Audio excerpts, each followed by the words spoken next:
السلام علیکم ناظرین، میں ہوں ذوفشا نقوی اور پروگرام سیرت النبی صلی اللہ علیہ وسلم کے ایک نئے موضوع کے ساتھ ایک بار پھر سے آپ کی خدمت میں حاضر ہیں۔ آج کے پروگرام میں ہم جس موضوع پر بات کریں گے وہ ہے نبی کریم صلی اللہ علیہ وسلم کا اقلیتوں کے ساتھ حسن سلوک اور بحیثیت مسلمان ہمیں اس سے کیا سبق ملتا ہے۔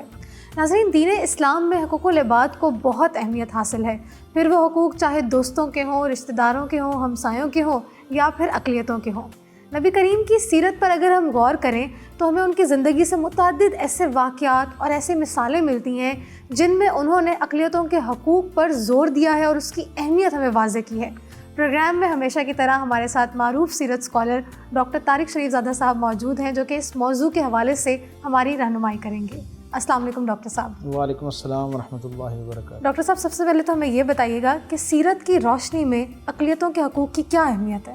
بسم رب محمد کریم علیہ الصلاۃ والتسلیم۔ سب سے پہلے تو یادآوری کا شکریہ، اور آج کا عنوان بھی روزمرہ کی زندگی کے ساتھ اور معاشرے کو پرامن بنانے کے حوالے سے میں سمجھتا ہوں کہ بڑا ہی اہم ہے، اور اس کی اہمیت اور ضرورت ہر زمانے کے اندر ایک جیسی رہتی ہے، اور ہر زمانہ جو ہے اس میں اس کی اہمیت رہی، لیکن شاید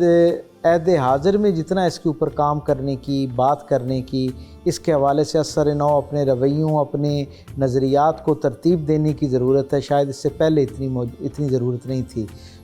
رسول اللہ صلی اللہ علیہ وسلم کی زندگی کا جب ہم احوال دیکھتے ہیں تو ہمیں یہ اندازہ ہوتا ہے کہ حضور کی پوری زندگی جو ہے وہ اعلیٰ انسانی اقدار کے احیاء کے لیے، ان کی ترویج کے لیے، ان کو معاشرے کے اندر رائج کرنے کے حوالے سے ایک حضور کی قولی تحریک بھی نظر آتی ہے کہ جس میں حضور مکالمے سے تبلیغ کرتے ہوئے نظر آتے ہیں، اور پھر ایک درجہ آگے بڑھتے ہوئے حضور صلی اللہ علیہ وسلم کی زندگی سے ایک عملی پیغام بھی ہمیں ملتا ہے کہ آپ صلی اللہ علیہ وسلم نے نہ صرف اپنی زبان سے انسانوں پر جو حقوق ہیں ان پر رہنمائی عطا فرمائی، بلکہ اپنے عمل سے یہ ثابت کیا کہ یہ وہ سارے فطری حقوق ہیں جو معاشرے کے اندر رہتے ہوئے ادا کیے جا سکتے ہیں، اور ان حقوق کو ادا کرنے اور ان کا احساس کرنے سے معاشرے کو ایک خوشگوار جو ماحول ہے وہ فراہم کیا جا سکتا ہے۔ رسول رحمت کی زندگی کا مزاج دیکھیے نا کہ حضور کا عالم تو یہ ہے کہ حضور کے سامنے سے ایک جنازہ گزرتا ہے، اور جنازہ کس کا ہے؟ کسی عام آدمی کا نہیں ہے، ایک بزرگ یہودی جو ہے اس کا جنازہ ہے۔ اور یہ کون یہودی بزرگ ہے؟ یہ وہ بزرگ ہے کہ جس کا جنازہ گزرتا ہے اور سرکار دو عالم صلی اللہ علیہ وسلم احتراماً کھڑے ہو جاتے ہیں۔ اصحاب رسول کہتے ہیں یا رسول اللہ، آپ کے علم میں نہیں کہ یہ اس یہودی بزرگ کا جنازہ ہے کہ جو آپ کے بارے میں بڑی مخاصمت رکھتا تھا، آپ کے حوالے سے بڑی مخالفت کرتا تھا، نہ صرف خود مخالفت کرتا تھا بلکہ بہت سارے لوگوں کے دل جو ہیں وہ آپ کی طرف سے میلا کرنے کا ذریعہ بنتا تھا، کوئی موقع جانے نہیں دیتا تھا جس میں وہ لوگوں کو آپ سے متنفر نہ کر سکے۔ میرے کریم رسول صلی اللہ علیہ وسلم فرماتے ہیں، کہتے ہیں یا رسول اللہ آپ پھر کیوں رک گئے؟ تو حضور فرماتے ہیں کہ مجھے علم ہے کہ یہ ایک یہودی ہے اور اس کا جنازہ ہے اور بزرگ ہے۔ حضور فرماتے ہیں کہ جنازہ چاہے وہ مسلمان کا ہو یا غیر مسلم کا ہو، اس کا احترام کا تقاضا یہ ہے کہ کھڑے ہو کر اس کا احترام کیا جائے۔ آپ یعنی اس سے اندازہ لگائیے کہ وہ دین اور رسول اللہ صلی اللہ علیہ وسلم کا وہ اسوہ جو ہمیں غیر مسلم کی مرنے کے بعد جو اس کی گویا میت ہے اس کے حوالے سے اس درجے کی احترام کی تلقین کرتا ہوا نظر آتا ہے، وہ زندگی میں اس کے حقوق کی ادائیگی کے حوالے سے، اس کے احترام کے حوالے سے کس درجے کی جو ہے وہ رہنمائی اور ہدایت عطا کرتا ہوگا۔ آپ تصور کیجئے، میرے کریم رسول صلی اللہ علیہ وسلم جب مدینہ تشریف لاتے ہیں تو حضور کا جو معاملہ ہے اس کے اندر مسلمانوں کی ایک تعداد جو ہے وہ مدینے کے اندر پہلے سے موجود ہے، اس میں کوئی شبہ نہیں، لیکن ایک بہت بڑی تعداد غیر مسلموں کی وہاں پر موجود ہے۔ آپ دیکھ سکتے ہیں، یعنی انسانی عقل جو ہے اس کے اندر ایک سوال بجا طور پر اٹھتا ہے کہ ایک دوسری بستی سے آنے والی ایک شخصیت جس کے ماننے والوں کی تعداد اس بستی میں ابھی اقلیت میں ہے اور بہت قلیل اقلیت کے اندر موجود ہے، اس کے باوجود اس بستی کے سارے لوگ اس رسول کا، اس شخصیت کا، اس ہستی کا ان کے ساتھ رویہ کیسا ہوگا کہ سارے جو مخالف نظریات رکھنے والے لوگ ہیں وہ اس کے ہاتھ پر جو ہے وہ اس کی سرپرستی کو قبول کر لیتے ہیں، اپنے آپ کو اس کی گویا اطاعت میں دے دیتے ہیں اور اسے اپنا لیڈر اور رہنما مان لیتے ہیں۔ یقیناً رسول اللہ صلی اللہ علیہ وسلم کا ان کے ساتھ اس درجے کا حسن سلوک تھا کہ وہ لوگوں کو یہ اندازہ تھا کہ اگر اس بستی کے اندر کوئی شخصیت ہمارے انسانی درجے کے حقوق کی ضامن ہو سکتی ہے، ہمارے نظریات اور عقائد کی کوئی ضامن ہستی ہو سکتی ہے، تو وہ رسول اللہ صلی اللہ علیہ وسلم کی ہستی ہے۔ اسی لیے وہ قبائل جو صدیوں سے ایک دوسرے کی سپرمیسی کے قائل نہیں تھے، کسی کو اپنا بڑا نہیں مان رہے تھے، وہ رسول اللہ صلی اللہ علیہ وسلم کو آتے دیکھتے ہیں، چند دن آپ کے ساتھ گزارتے ہیں اور آپ کو اپنے سربراہ کے طور پر قبول کر لیتے ہیں۔ تو یہ رسول اللہ صلی اللہ علیہ وسلم کا اس معاشرے کے اندر اپنا رویے کی بنیاد پر ایک عملی اظہار ایسا تھا جس کی وجہ سے ان لوگوں کے دلوں میں یہ ہمت اور جذبہ پیدا ہوا کہ انہوں نے حضور کو اپنا قائد جو ہے وہ تسلیم کر لیا۔ کم از کم سیاسی درجے پہ تو ڈے ون پہ انہوں نے ان کو قائد مقرر کر لیا اور تسلیم کر لیا، کیونکہ انہیں یہ یقین ہو چلا تھا کہ یہ ایک ایسی ہستی ہے جو سب کے حقوق سے بھی واقف ہے اور ان حقوق کی ادائیگی کے اندر جو احتیاطی تقاضے ہیں ان سب سے بھی واقف ہے، اور ایک منصف مزاج، عدل پسند شخصیت ہے۔ ان کی موجودگی میں اور ان کی سربراہی میں کسی کے حقوق اس کی تعداد کے بڑھنے یا کم ہونے کی وجہ سے، اس کے اکثریت میں ہونے یا اقلیت میں ہونے کی وجہ سے ان کے حقوق کی حق تلفی نہیں ہوگی۔ لہٰذا ان سب نے اپنی ساری مخالفتوں کے باوجود، آپس کی دشمنیوں کے باوجود رسول اللہ صلی اللہ علیہ وسلم کو اپنا سیاسی قائد، اپنی گویا جو وہاں پہ ریاستی نظم تھا اس کا سربراہ جو ہے اسے مقرر کر دیا، اور اس پہ سب نے لبیک کہا، اور ایک اکثریت جو ہے وہ آپ کی ہوگی۔ وہ اصل میں یہ ایک خود ایک بہت بڑی مثال ہے رسول اللہ صلی اللہ علیہ وسلم کی اپنے نظریے اور عقیدے سے مختلف لوگوں کو قبول کرنے کے حوالے سے۔ بہت خوب ڈاکٹر صاحب، آپ نے بہت ہی احسن طریقے سے جو سیرت میں اہمیت تھی اقلیتوں کے ساتھ حسن سلوک کی اس کو واضح کیا۔ ڈاکٹر صاحب مجھے یہ بتائیے گا کہ جب ریاست مدینہ کا قیام ہو گیا اور پھر مسلمان جو اقلیتوں میں تھے پھر وہ اکثریت میں آ گئے اور ایک معاشرہ نیا تشکیل دیا گیا، اس معاشرے کے اندر جو اقلیتوں کو حقوق دیے گئے اور ان کو جو تحفظ فراہم کیا گیا، ذرا اس پر روشنی ڈالیے گا۔ بہت اچھا اور بنیادی سوال۔ عمومی طور پر لوگ میثاق مدینہ کے تناظر میں اس غلط فہمی کا شکار ہو جاتے ہیں کہ اس وقت تو مسلمان اقلیت میں تھے اور ان کا حسن سلوک کرنا گویا ایک عقلی تقاضا تھا، ضرورت تھی، سماجی ضرورت تھی، سیاسی ضرورت تھی، اس لیے ان کے لیے حقوق رکھ دیے گئے۔ آپ یہ دیکھیں کہ تاریخ کے اندر سینٹ کیتھرائن جو ہے اس کی ایک اپنی انفرادی حیثیت ہے۔ مصر کے اندر جب آپ جاتے ہیں تو وہ پہاڑی جہاں پر حضرت موسیٰ علیہ السلام کی ہمیں عبادت گاہ نظر آتی ہے، ان کی خانقاہ نظر آتی ہے، اور وہ جھاڑی جس کے پاس سے جو ہے اللہ کے ساتھ وہ راز و نیاز میں شریک ہوتے ہیں،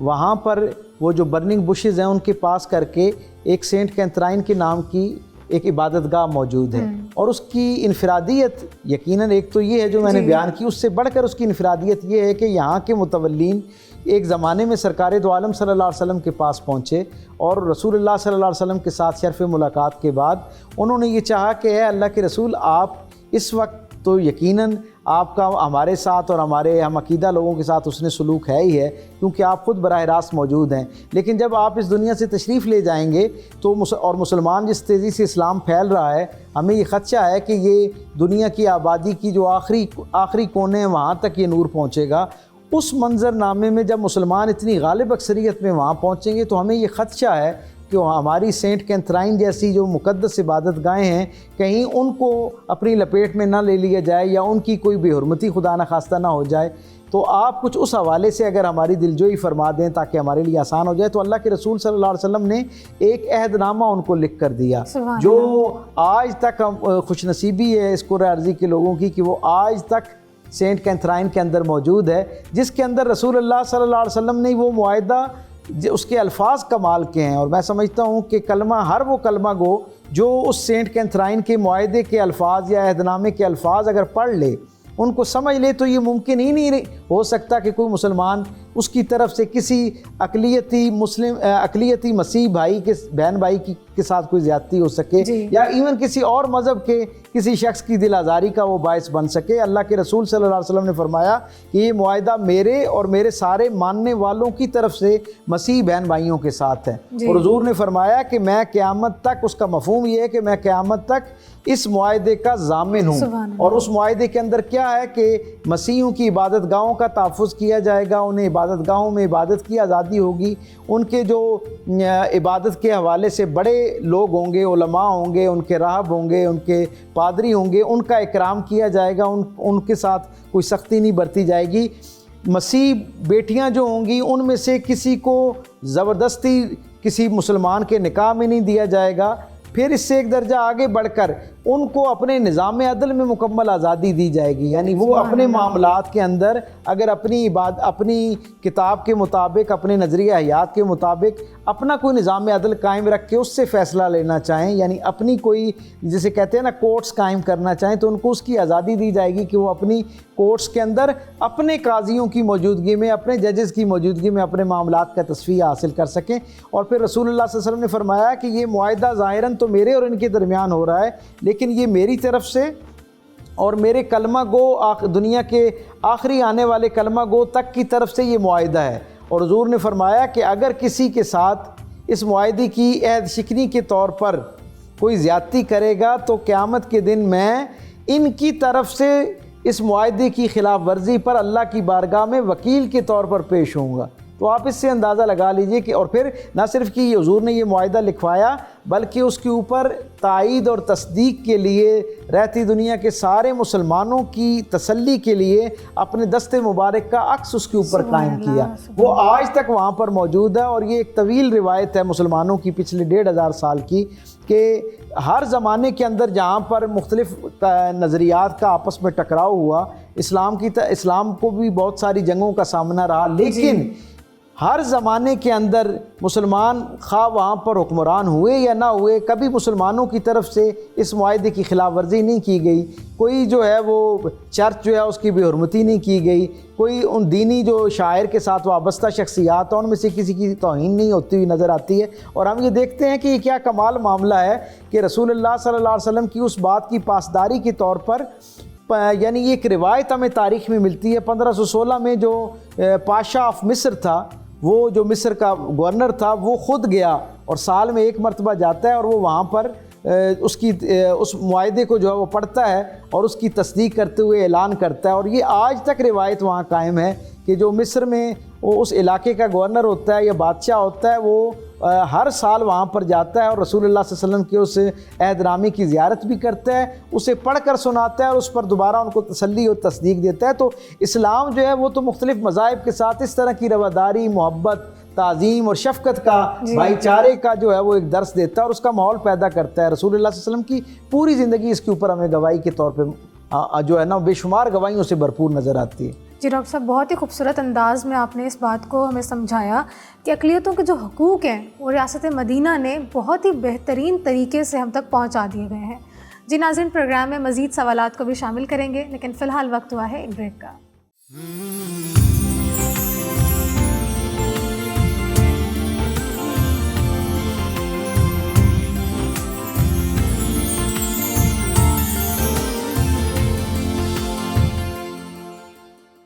بریک کے بعد ایک بار پھر سے آپ سب کو پروگرام میں خوش آمدید کہتے ہیں۔ ڈاکٹر صاحب، بریک پہ جانے سے پہلے ہم بہت ہی دلچسپ ٹاپک کو ڈسکس کر رہے تھے اور آپ نے اتنے خوبصورت واقعات بیان فرمائے جو نبی کریم صلی اللہ علیہ وسلم کی زندگی سے تھے اور جن میں ہمیں یہ سبق ملتا ہے کہ اقلیتوں کے حقوق کی کتنی اہمیت ہے۔ لیکن اس کے باوجود ہم دیکھتے ہیں کہ آج کے معاشرے میں کہیں نہ کہیں عدم برداشت کے عناصر پائے جاتے ہیں۔ اس چیز کو ہم کیسے اوورکم کر سکتے ہیں؟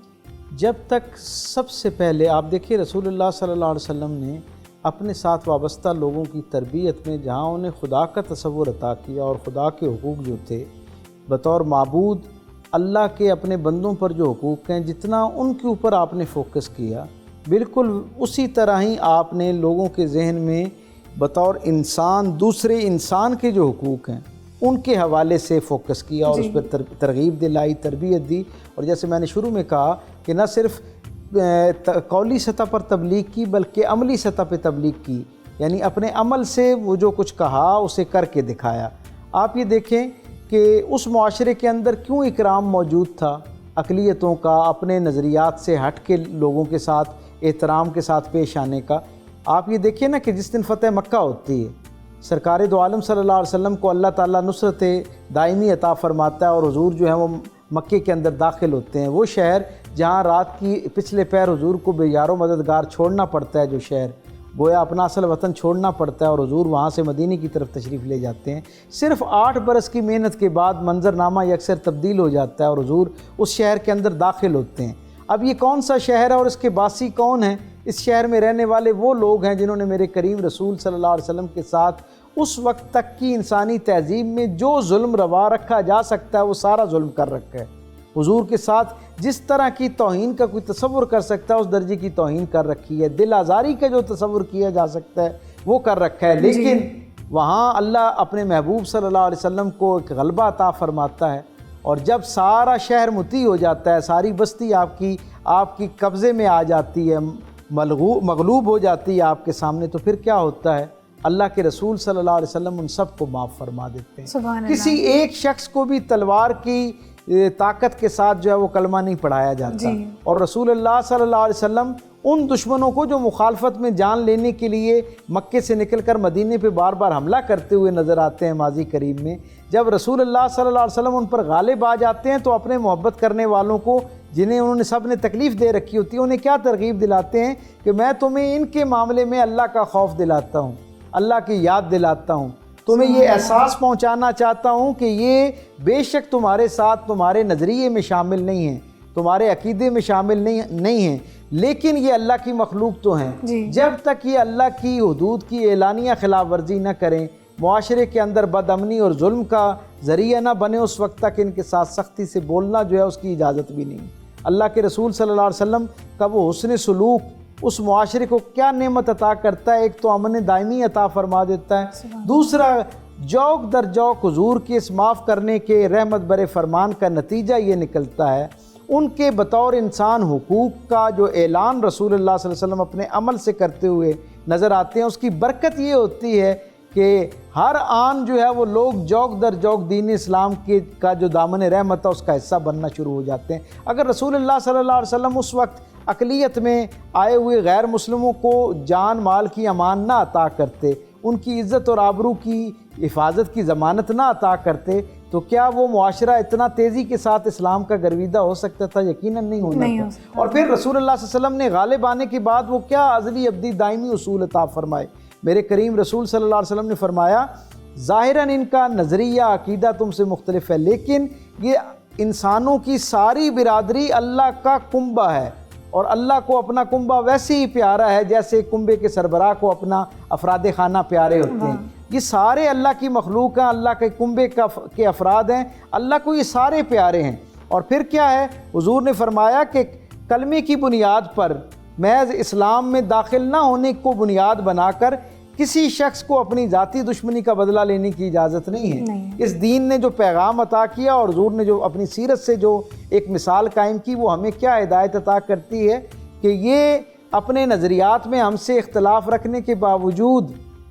ان کا جو بنیادی انسانی حقوق ہیں وہ سارے کے سارے اسی طرح موجود اور قائم رہیں گے جس طرح مسلمانوں کے آپس میں ایک دوسرے کے پر حقوق ہیں۔ ان کی جان مال عزت آبرو کی حفاظت ریاست کی یعنی گویا مسلم معاشرے کی ویسی ذمہ داری ہوگی جیسے ایک مسلمان کی عزت مال جان آبرو کی حفاظت ریاست کی اور مسلمان معاشرے کی ذمہ داری ہے۔ پھر ان کے نظام عدل میں ان کو اتنی آزادی عطا کی گئی کہ یہ اپنے نظام عدل کو خود مرتب کر سکتے ہیں، جن لوگوں پر انہیں یقین اور بھروسہ ہو انہیں اپنے منصف مقرر کر سکتے ہیں اور ان سے اپنے فیصلے لے سکتے ہیں۔ گویا ایک ایسی یعنی رحمت بری فضا جو ہے اسے رسول اللہ صلی اللہ علیہ وسلم نے قائم فرمایا۔ آپ دیکھیں نا کہ حضور کے ہاں تو اس درجے کی کشادگی پائی جاتی ہے کہ نجران کے جو قبیلے کے افراد رسول اللہ صلی اللہ علیہ وسلم کے پاس آتے ہیں۔ ذرا منظر نامہ دیکھیں، یہ وہ جو فتح مکہ سے بعد کا واقعہ ہے، نجران کا واقعہ، یعنی اس کا کیا مطلب ہے؟ دین اسلام بطور ریاست اس کا نفاذ ہو چکا ہے۔ اب رسول اللہ صلی اللہ علیہ وسلم کا جو نبوت کا ایک مقام اور منصب ہے وہ تو ہے ہی ہے، لیکن اب آپ ایک ریاست کے سربراہ بھی ہیں۔ ان کے سامنے نجران سے مسیح جو ہیں وہ آتے ہیں، اور تھوڑی دیر کے بعد حضور سے گفتگو کے دوران سیاسی معاملات پر گفتگو ہو رہی ہے، اور ان میں سے کچھ لوگ بار بار آسمان کی طرف دیکھتے ہیں۔ اللہ کے رسول ان سے پوچھتے ہیں، آسمان کی طرف دیکھنے کا مطلب تو وقت کا تعین کرنا ہوتا ہے۔ اس زمانے میں لوگ آسمان کی جو روشنی کی تقسیم ہے اس سے اندازہ لگاتے تھے کہ کون سا پہر جا رہا ہے۔ تو انہوں نے آگے سے جواب میں کہا کہ ہماری نفلی عبادت کا وقت ہو گیا۔ اللہ کے رسول صلی اللہ علیہ وسلم نے فرمایا، آپ عبادت کرنا چاہتے ہیں؟ انہوں نے کہا بے شک ہم کرنا چاہتے ہیں، اگر میسر ہو تو۔ حضور نے کہا کہ عبادت گاہ کے لیے آپ کے نزدیک کیا تقاضے ہیں؟ تو انہوں نے کہا بس جگہ کا پاک صاف ہونا ضروری ہے۔ تو حضور نے کہا کہ مدینے کے اندر ظاہری طور پر کوئی چرچ موجود نہیں ہے، لیکن یہ جو مسجد نبوی ہے جس میں آپ بیٹھے ہیں یہ اتنی پاک صاف ہے جتنا آپ کے ہاں عبادت گاہ پاک کی جاتی ہے یا اس کا اہتمام کیا جاتا ہے. آپ اسی مسجد کے اندر اپنی عبادت جو ہے وہ کر لیں. اور پھر تاریخ میں اس سے جو اگلا نقطہ ہم تک پہنچا، میں کہتا ہوں ہم سب کے لیے مینارہ نور ہے. رسول اللہ صلی اللہ علیہ وسلم نے جب دیکھا کہ ایک غالب دین کا نبی موجود ہے سامنے تو ان کے لیے وہاں پر اپنی عبادت کرنا نفسیاتی طور پر مشکل تھا. میرے کریم رسول نے ان کی نفسیات کا کیسا اکرام فرمایا. حضور نے کہا اگر میری موجودگی میں آپ کو کچھ حجاب محسوس ہو رہا ہے تو میں اپنے کاشانہ رحمت کے اندر چلا جاتا ہوں، آپ تسلی سے اپنی عبادت مکمل کر لیں. جب آپ کی عبادت مکمل ہو جائے تو مجھے آپ بلا لیں گے، میں دوبارہ وہیں سے گفتگو شروع کروں گا جہاں پر ہم نے گفتگو جو ہے یہاں ابھی منقطع کی ہے. تو رسول اللہ صلی اللہ علیہ وسلم مسجد نبوی جیسے مقام کو، جہاں ایک عبادت کا ایک نماز کا ثواب 50,000 نماز کے برابر ہے، جو رسول اللہ صلی اللہ علیہ وسلم کی بھی اور خود اللہ کی بھی پسندیدہ مسجد ہے، اس مقدس ترین عبادت گاہ کے اندر بھی ان کو عبادت کے لیے جگہ فراہم کرنا کس اعلیٰ درجے کی جو ہے وہ رواداری کی مظاہرے کی مثال ہو سکتی ہے، اور اس سے ہم سب کو سبق سیکھنا چاہیے. بہت خوب ڈاکٹر صاحب، آپ نے بہت ہی اچھے طریقے سے ہماری رہنمائی فرمائی، اور جو ہمارا آج کا ٹاپک تھا ہم نے اس کے مختلف ڈائمینشنز کو ڈسکس کر لیا. لیکن سب سے امپورٹنٹ اس میں ایک جو چیز آتی ہے وہ آج کے دور کے حوالے سے ہم دیکھیں تو اس معاشرے میں ریلیجیس ہارمونی کو قائم کرنے کے لیے انفرادی رول کیا ہونا چاہیے، کیونکہ پاکستان وہ معاشرہ ہے جہاں پہ مسلمان اکثریت میں اور ہمارے ساتھ یہاں پہ اقلیتیں بھی رہ رہی ہیں. تو اس پر آپ کیا کہیں گے؟ بہت بنیادی سوال ہے اور میں سمجھتا ہوں کہ آج کے معاشرے کے ساتھ جڑا ہوا سوال ہے. ہم سب کو یہ بات سمجھنی چاہیے کہ رسول اللہ صلی اللہ علیہ وسلم نے جو دین رحمت ہم تک پہنچایا اور ہم تک اللہ کا جو مقصود اور منشا پہنچائی، اس کا حاصل یہ ہے کہ انسان جو ہے وہ احترام آدمیت کا اپنے نہ صرف قول سے اس کا اظہار کرے بلکہ اپنے عمل سے بھی اس کی تصدیق کرتا ہوا نظر آئے. اور احترام آدمیت کا معاملہ یہ ہے کہ میں نے جیسے ابھی تھوڑی دیر پہلے عرض کیا کہ اللہ کی نگاہ میں تو یہ ساری مخلوق جو ہے اس کے کنبے کے طور پر ہے، اور ہر فرد اللہ کو ایسی عزیز ہے کہ جیسے گویا ایک گھرانے کے کنبے کے سربراہ کو اپنی افراد خانہ عزیز ہوا کرتے ہیں.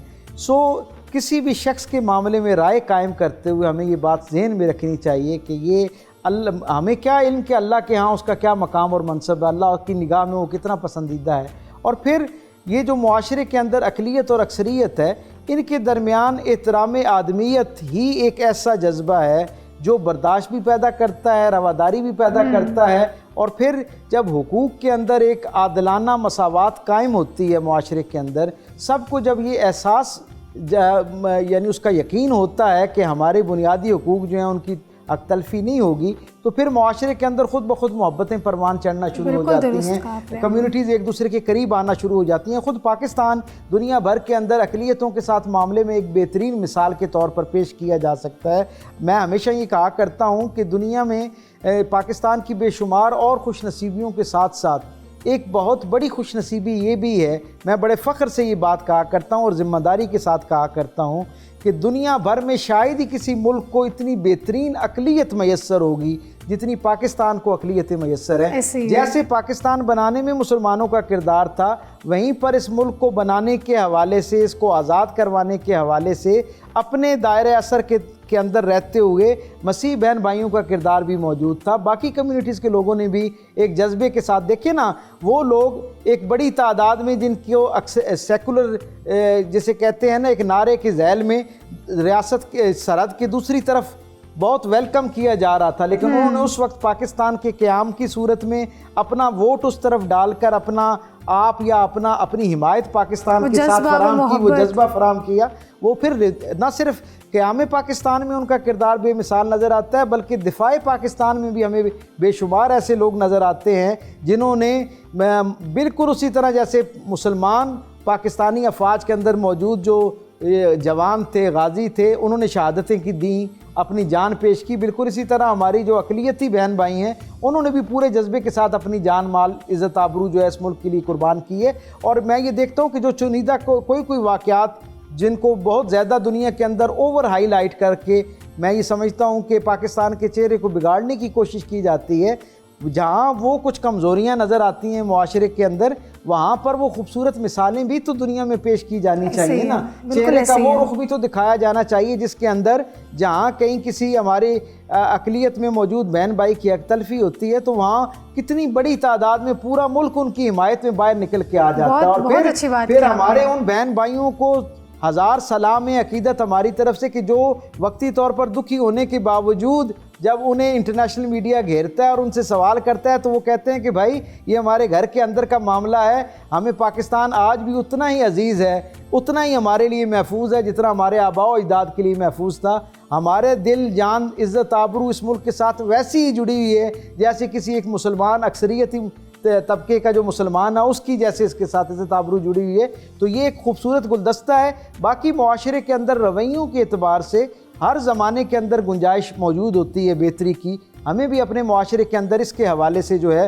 اور زیادہ اس پہ گفتگو ہونی چاہیے, اس کی اہمیت پر بات ہونی چاہیے. خود رسول اللہ صلی اللہ علیہ وسلم کی زندگی اور آپ کے پیغام میں جو اس کے حوالے سے مثالیں اور ہدایات موجود ہیں انہیں تواتر کے ساتھ معاشرے کے اندر زیر بحث لایا جانا چاہیے تاکہ یہ جو محبت امن اور آشتی کی فضا پاکستان کے اندر موجود ہے یہ اسے اور زیادہ مستحکم کیا جا سکے. بہت شکریہ ڈاکٹر صاحب, آپ کا اپنے اتنے اچھے انداز میں اتنے مختلف پہلوؤں پر اتنے جامع طریقے سے بات کی. یقیناً ہمارے ناظرین کے لیے آج کا یہ پروگرام معلوماتی رہا ہوگا. ناظرین, ڈسکور پاکستان کے پروگرام سیرت النبی صلی اللہ علیہ وسلم کو آپ ڈسکور پاکستان کے فیس بک پیج اور یوٹیوب چینل پر بھی دیکھ سکتے ہیں. ہمیں اپنی قیمتی رائے سے ضرور آگاہ کیجیے گا. پروگرام کے ایک نئے موضوع کے ساتھ ایک بار پھر سے آپ کی خدمت میں حاضر ہوں گے. تب تک کے لیے اپنی میزبان ظفر شاہ نقوی کو دیجیے اجازت اور دیکھتے رہیے ڈسکور پاکستان.